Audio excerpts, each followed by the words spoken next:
Hello again. So,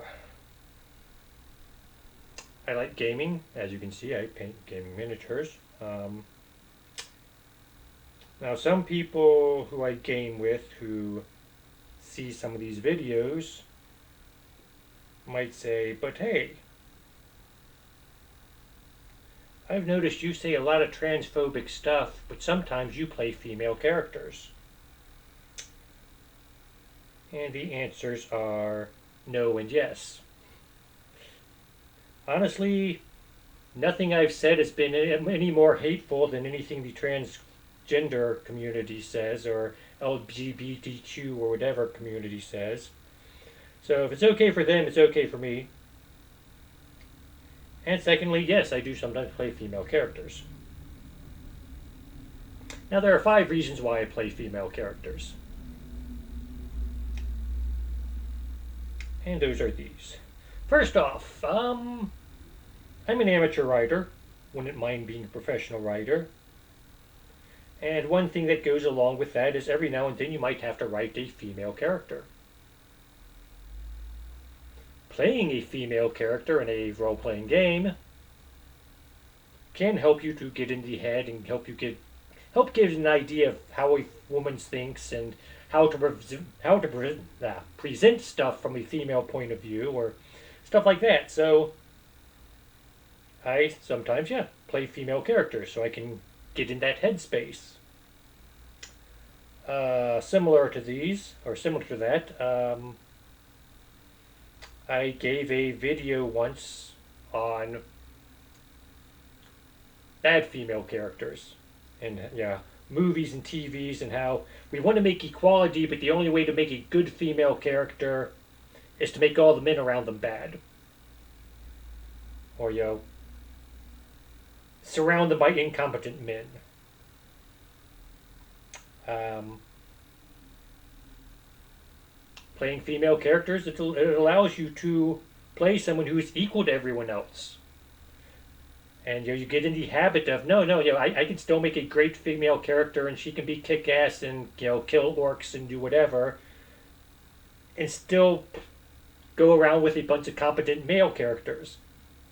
So it's good for writing. It gets you in a better headspace where you can make realistic female characters, and have them be equal to, and not necessarily better than, or not necessarily tear down other characters or whatever, just to have them be good. So for writing purposes, it's good. Reason number 2 is sort of the opposite of this. And that is there's a lot of very competitive male players out there. And it's not just enough for me to go out and kill the dragon. I've got to kill the dragon better than anyone else at the table. And my character's so great, and I've just got to talk him up and blah, blah, blah. And this is annoying. For some reason, they don't want to compete with women. They just sort of assume, we make the assumption, oh, women aren't as good as men, so my male character doesn't have to compete with your female character. And so just to not be on the receiving side of all their BS. Sometimes you play a female character, and they ignore you, and they harass the other players at the table, showing, oh, look how great I am, look how great I am, and they ignore you just because they assume you have a bad character, you're a non-competitive character. And that's one thing I like, playing a female character. I can play her average and not have people say, oh, that's a terrible character. Well, no. Your character's terrible because he's overpowered, and being overpowered, well, he's only overpowered if you control the table and make us do your stuff. It's a group game. So if we're always getting into fights because that's all your character knows how to do, then it's no one's having fun except you. And, we want to kick you from the table. And one thing I do like is, like I said, I can make a kick-ass character and make it either male or female. So, oh, my man just went out there and he just, boom, 20 points of damage. Oh, I'm so awesome, I'm so awesome. Your turn. Okay, well, Betty steps forward and I use my double attack ability and just killed the guy you damaged, and Second attack on the guy next to him. Oh, just killed him. Good job with that 20 points of damage there, yo. But, yo, yeah. It's fun taking a female character and showing it up to these guys who think, the hyper competitive male characters. That's fun. And the thing is, you have to do it humbly. You can't go out there and, oh, boom, I just doubled your damage. No, you just, yeah. Look what I just did. Okay, next person. So that's reason number 2. Now, reason number 3 is sometimes I just grab a random a random figure and make a character out of it. Oh, here we go. It's a dwarf fighter, some sort, male sort. Okay, I'm going to make a male fighter dwarf. There we go, that's my character. Up. Female, sort of caster type. Okay, I'm going to make a female sorceress. Yeah, it's just, grab a random figure, make a character.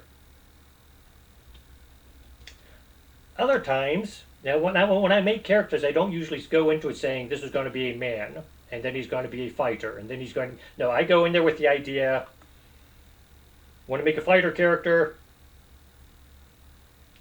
make the character, and then I worry about things like vital statistics later. How old are they? How much do they weigh? Are they male or female? And so sometimes I'll make the character, then I'll go through my minis and say, what do I have that would fit this character I made? And oftentimes, it's a woman. And so, okay, my character is now a female because I found a figure of a woman who looks better, better fits the character build, in my opinion. And this is going to happen often. Now here. So here we go. Fighter characters. You got 6 general tropes for miniatures. You got your barbarian type. You got your bald, lightly armored guy. For some reason, they're always bald, or most of them are bald. You got your 2-sword guy. You got your guy who sort of looks like a rogue, and for some reason they turned the rogue into a fighter class instead of a rogue class, and so they ruined it. You got your heavily armored guy, and you got your ridiculously heavily armored guy. And those are your 6 basic tropes for male characters. You don't believe me? Wow. Here we go. Barbarian. Bald, lightly armored guy. 2-sword guy. Roguish guy. Armored guy. Ridiculously heavily armored guy. Still not convinced.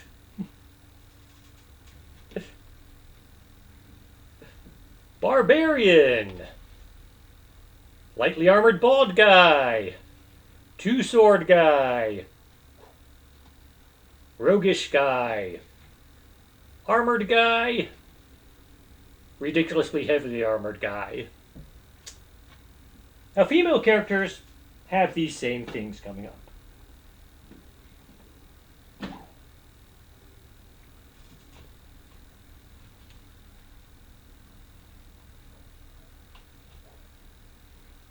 Barbarian. They don't have bald females, but they have lightly armored. There's a lot of difference between the lightly armored females, so you got a lot of variety going on there. Slightly roguish, two-sword person. Slightly roguish looking. Armored.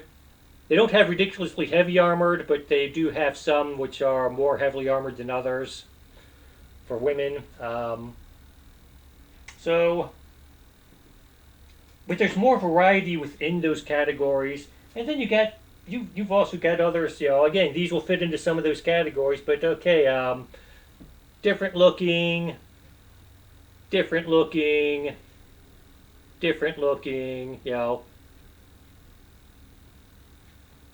some are scantily clad, some are heavily armored, some are lightly armored, you can pick and choose what you want with female characters.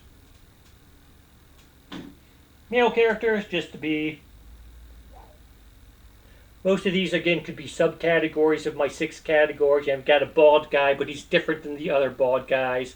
I actually got an old-looking guy. You aren't going to find a lot of old fighters, but you can if so. I'm not going to say all male figures are the same. They got differences to them, but not as much variety with male miniatures as with female miniatures. That was a fighting class. Wizards. Old guy with beard and robe. Old guy with beard and robe. Old guy with beard and robe. Old guy with beard and robe. Old guy with beard and robe. And for those of you who haven't caught on yet, old guy with beard and robe.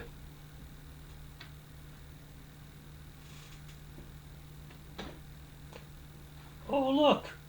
We got a bunch more.